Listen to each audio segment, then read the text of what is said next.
The alarms have begun to sound, and for this reason, everyone takes refuge in their homes, as something brutal is about to start. It's 2022, and the United States is experiencing its best moment. Unemployment is at just 1%, and crime has reached its lowest level thanks to the implementation of the Purge by the new founding fathers of America. This is an annual event that takes place on March 21st and lasts 12 hours, during which any crime, including murder, is legal. James is driving back to his private neighborhood after a busy day at the office. He calls his assistant, who informs him that he was the top security system salesman at the company. He arrives home an hour before the purge begins and is greeted by his wife, Mary, who is preparing dinner while watching a television program about the event. On the program, a doctor explains that history has repeatedly shown that humans are naturally violent and that denying this only creates more problems. According to him, the purge not only concentrates violence into a single night, but also serves as a kind of collective catharsis, allowing people to release their aggression and achieve psychological stability. Inside the house, his daughter, So, is busy kissing her boyfriend, Henry, but upon hearing James arrive, she quickly sends him out the window, as her father disapproves of the relationship due to their age difference. Meanwhile, Mary steps outside for some air and chats with her neighbors, especially Grace, who tells her that the expansion of their house looks beautiful. However, she also mentions that not everyone has had as good a year as they have, and some neighbors feel a certain resentment, claiming that James's security system sales funded that renovation. Mary asks if she'll host her annual party this year, but Grace says no. Mary returns home and is startled to see Timmy, her son Charlie's motorized doll. The toy is half-charred. Mary tells her son to stop playing and help her set the table for dinner. Charlie emerges from a secret room hidden in his closet and joins his mother. She notices that her son is worried about that night's purge and tries to reassure him, telling him that what matters is all the good it does. During dinner, James tries to talk to his children about his day, but So responds reluctantly, annoyed by her father's disapproval of Henry. The dinner is interrupted when it's time to activate the security lockdown. The family heads to the control room to reinforce the house with James's security system. On television, an emergency alert announces the start of the annual purge, reminding everyone that all crimes, including murder, will be legal for 12 hours. It also mentions some exceptions. Government officials of rank 10 or higher are immune and cannot be attacked, and only Class 4 or lower weapons are permitted. Suddenly, the sirens begin to sound, officially marking the start of the purge. Curious, Charlie asks his parents why they don't participate. James replies that they simply don't feel the need. Then Charlie questions if that means that, if he ever felt the need, he would kill someone. James explains that the purge allows people to release all the anger, violence, and aggression they suppress, and he says yes, that if he or Mary wanted to participate, they would, because they believe it works. He reminds him that, before the purge, the country was in bad shape, with poverty and high crime rates, but thanks to it, things have improved. Charlie goes to his room, and So to hers, where she finds Henry, who snuck back into the house while the family was eating. As they kiss, James works and listens to a radio station where a criminologist questions whether the purge truly helps release aggression and reduce violence, or if it serves another purpose. He explains that critics of the purge believe it's actually a method to get rid of the poor and sick, people who can't defend themselves, and that eliminating those who don't contribute to society reduces the country's economic burden. The purge presents a vision of the human psyche that resonates with many psychoanalytic ideas: the existence of an internal division, a bright, civilized, and socially acceptable side, and a dark, wild, and primitive one. From this perspective, an individual's integration into society and its norms involves repressing certain impulses to enable coexistence, and the movie highlights this tension with symbolic images, like Charlie's half-charred toy. Another detail reinforcing this idea is the purge's date, March 21st, which often coincides with the spring equinox, when day and night are of equal length, suggesting a balance between the opposites of human nature, light and darkness. The premise of the purge holds that repressing aggressive impulses builds up frustrations that, without a controlled outlet, would explode into crime and violence, and the system's solution is to provide a space where these urges can be released without consequences. If people vent their anger in a single day, they could behave exemplarily for the rest of the year. But is this true? Does releasing anger really make us less aggressive? The idea behind the purge is linked to the catharsis hypothesis, a concept with roots in both Freud's psychoanalytic theory and Aristotle's notion of emotional purification through the expression of internal impulses. Essentially, this hypothesis suggests that unpleasant emotions can dissipate if expressed. In the purge, it's assumed that unleashing violence in an unrestricted environment will diminish the aggressive impulse, reducing future violent acts. However, the catharsis hypothesis has been widely debated. First, the context in which aggression is expressed is key. Depending on the circumstances, it may intensify discomfort rather than relieve it. It's not the same to vent in a space where conflict is addressed reflectively or resolved as it is to do so without clear purpose or validation. Imagine someone frustrated with their life who, during the purge, decides to release their anger by attacking others. According to catharsis theory, this should relieve them and make them less violent. But in reality, violence can leave scars that reinforce their anger, guilt, or dissatisfaction. Moreover, it doesn't address the cause of their frustration, leading to another problem with this hypothesis. The hypothesis assumes that violence is merely an internal impulse that needs to be released, but it doesn't consider that it also arises from social, economic, and political structures that create inequality and lack of opportunity. In the movie, the government uses the purge as a pressure valve, but the rest of the year, poverty, injustice, and abuse of power persist, with no intention of changing them. On the contrary, the purge seems like a mechanism to eliminate those the system deems a burden, disguised as public policy. Though the purge's laws appear neutral, in practice, they disproportionately affect the poor. The upper classes can afford security and shelter in their mansions, while the disadvantaged are left exposed and defenseless. For the government, it's easier to eliminate the poor than to provide them with healthcare, education, or decent housing.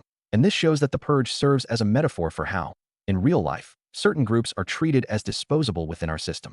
They aren't killed directly as in the movie, but they are left to die slowly without access to the basics for survival. A final critique. The catharsis hypothesis suggests that violence doesn't reduce aggression but can even reinforce it. When permitted or encouraged, it creates habits that are hard to break. Constant exposure to violence doesn't calm people. It makes them more prone to using it as a response. A clear example of this is soccer stadiums in Latin America. Every week, there are fights among fans, and many go unpunished, almost like a mini purge. But instead of calming down, the clashes repeat. If expression alone worked, a single fight would suffice to vent and not recur, at least for a while. But reality proves otherwise. Meanwhile, Henry confesses to so that he really came back to see his father, supposedly to talk to him, since he can't forbid him from doing so. Then he goes to look for him. On the other hand, Charlie plays with Timmy until, while checking the security cameras, he sees a desperate African-American man running outside, begging for help. A group of purgators is chasing him with the intent to eliminate him. Moved, Charlie deactivates the security system and lets him in. This alarms his parents, who rush to see what's happening. James, taking precautions, pulls out a gun, but at that moment, Henry appears with a pistol and shoots at him. James dodges the shots and fires back, fatally wounding Henry, so takes him to her room to tend to him, though Henry dies shortly after. Meanwhile, the unknown man takes advantage of the confusion to hide inside the house. James leads Mary and Charlie to the safe room and decides to search for So and the intruder. However, a new problem arises. A group of purgators has arrived and is now in front of the house. Activating the security camera audio, they hear the group's leader, who is wearing a uniform from a prestigious school. He points out that, judging by the appearance of the Sandin family's house, it's clear they are respectable people, like them, well-off individuals. He also mentions noticing the blue flowers outside, a sign that they support the purge. The leader introduces himself, saying they are a group of educated, well-bred young people who dress in terrifying costumes each year to go out and purge, cleansing their souls. But this time, the situation took an unexpected turn. Their target escaped. It's the African homeless man the family took in, whom they consider a threat to their just society, and who also killed one of their own when they tried to execute him. They demand that the Sandins hand him over alive before reinforcements arrive. If they don't comply in time, they will force their way in and eliminate the entire family. At that moment, the electricity is cut. Determined to protect his family, James decides to find the man to turn him over. Meanwhile, the purgators amuse themselves by intimidating from outside. Using Timmy, Charlie guides the homeless man to his secret closet hideout. James can't find him, and as he takes too long, the purgator leader calls to ask if they're protecting the homeless man. James replies that no, he simply hasn't managed to find him yet. He tries to explain that it's a misunderstanding. He says it was his son, just a child who let the man in, but that he fully supports the purge, earns a living selling security systems, and would never deny anyone their right to participate. One of the purgators interrupts, shouting for them to hand over the homeless man, and the leader immediately kills him. Then he reminds James that their reinforcements will arrive soon, and when they do, they will enter by force. One aspect of the story that disturbs me the most is how people not only accept violence, but see it as a civic duty. They view it as a responsibility to their country, and to achieve this, government propaganda has been essential. The elites controlling the country have crafted a narrative in which the purge is promoted as a necessity for national stability. They claim it has reduced crime and unemployment, strengthened the economy, and ultimately turned the country into a better place. This propaganda has profound psychological effects, making people not only exercise violence without remorse, but do so with conviction and even enthusiasm. I'll summarize these effects in 3 main points. First, Various experiments and historical events have shown that people are capable of committing atrocious acts when a legitimate authority orders them to. The Milgram experiment, for example, revealed that many people are willing to inflict harm on others if a figure of authority tells them to do so. Also, during World War II, millions participated in terrible crimes under the justification that they were just following orders. In the Purge, government propaganda plays a very similar role. It turns violence into a legitimate mandate. It not only allows people to kill without legal repercussions, but actively encourages them to do so. The second major effect of propaganda is that it transforms the perception of violence. Instead of being seen as brutal and unjustified, the official narrative presents it as a mechanism of progress. People begin to justify it, thus avoiding guilt. Those who participate in the Purge don't see themselves as murderers, but as responsible citizens fulfilling their patriotic duty and contributing to society's well-being. The third key element is social contagion. Once obedience to authority is established and violence has been rationalized, the next step is normalization through repetition. When an authority sells a narrative and the majority follows it, it becomes much harder for an individual to stop and question it. People tend to adjust their behaviors and beliefs based on what they see around them. If the majority of people in a society accept something as normal, it's much harder to go against the tide. In the movie, violence is reinforced precisely because the majority accepts it. It doesn't matter if, deep down, someone feels it's wrong. If their entire environment does it, social pressure can make them end up complying. In short, government propaganda convinces people to engage in violence, makes them feel they're doing the right thing, and when violence is backed by authority and normalized by society, it becomes a machine that's hard to stop. That's why, in the real world, it's crucial to question the narratives sold to us by the media, governments, and any figure of power. It's very easy to fall into the trap of accepting ideas without analyzing them, especially when they're constantly repeated and supported by the majority. But history has shown time and again that justifying violence in the name of order, progress, or stability has led to some of humanity's worst atrocities. Pausing to think and question before acting is more important than it seems. Under pressure, James hurries to find the homeless man. When he finally locates him, the man is holding So at gunpoint. James tries to calm him, but he resists, aware that he's being condemned to certain death. Frustrated, James tells him that either way, he's going to die that night, but he has a choice. He can leave on his own and die with dignity or stay and cause the entire family to be eliminated with him. At that moment, Mary attacks him by surprise, making him release So. James seizes the opportunity and shoots him in the stomach. So, shocked, faints. James suggests tying up the stranger to take him outside, but the man resists with all his strength. As James holds him, he instructs Mary to grab a letter opener and press it into the wound to subdue him. Though hesitant, she complies, causing him great pain until he finally gives up. However, as James starts taping him up with adhesive tape, Charlie begs them to stop. Mary, feeling deep remorse and disappointment over what they're doing, wonders how they reached this point. When So regains consciousness, still dazed, she also opposes her father's decision.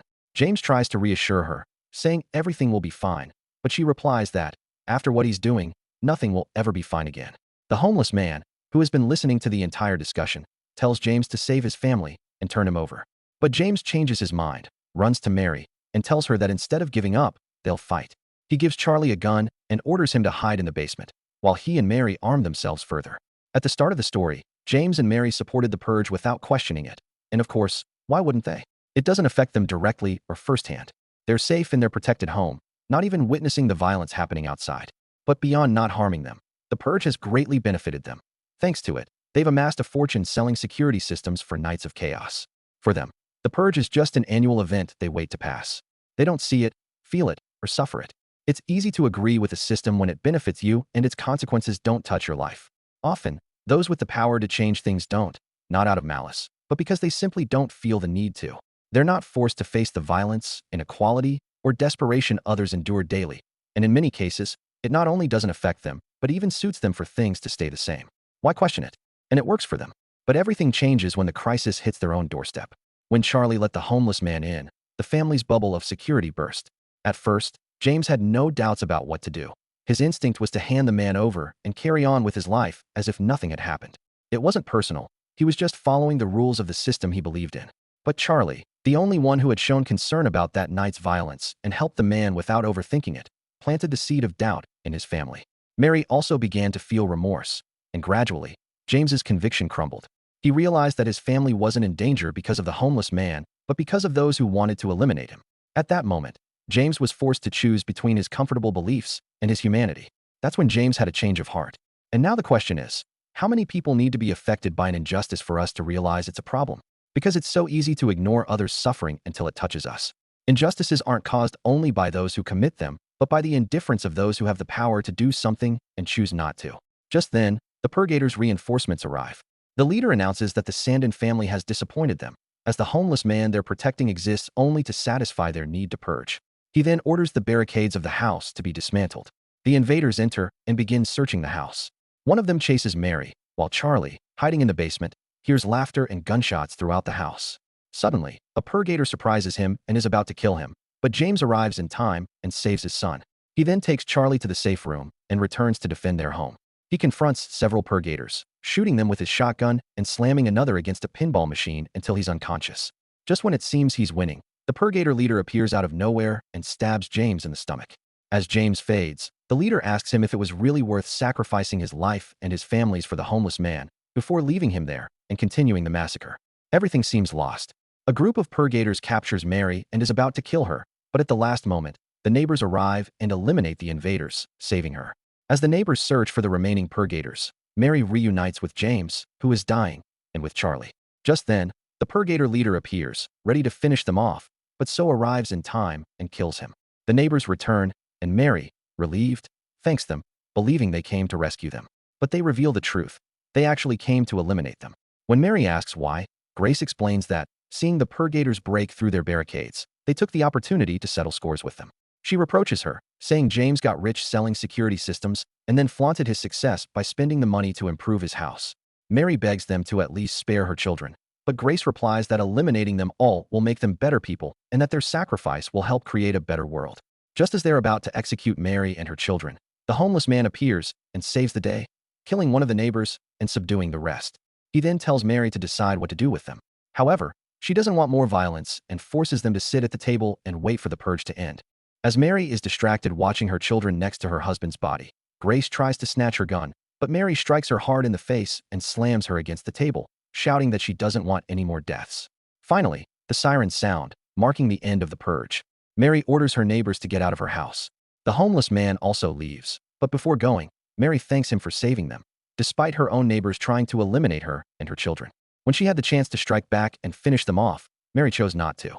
In a context where revenge would have been the most understandable and perhaps expected response, she chose forgiveness. This moment is crucial because it challenges the central idea on which the purge is built, the notion that violence is inherent to human nature and that the only way to control it is by allowing it in a regulated manner. But what Mary demonstrated is that violence isn't an inevitable biological necessity. Humans aren't simply wild creatures dominated by our most primitive impulses. What truly sets us apart from beasts isn't our ability to cause harm, but our ability to choose not to. And so, by not letting herself be consumed by violence, Mary preserved something the purge system tried to strip from everyone: her humanity. But then, what alternatives could we propose instead of a purge to combat violence and crime? Well, I believe that if we truly want to reduce them, we should first ask ourselves what causes them. It's necessary to analyze the structures that generate frustration, anger, and despair. What is there in our labor, social, economic, and political conditions that pushes so many people to the edge? As I suggested earlier, violence doesn't arise out of nowhere. It's a reflection of a system that fails to provide opportunities, ensure safety, and offer a minimum of dignity to everyone. When people feel they have no future, that no one listens to them, that inequality is insurmountable, resentment grows, and with it, aggression.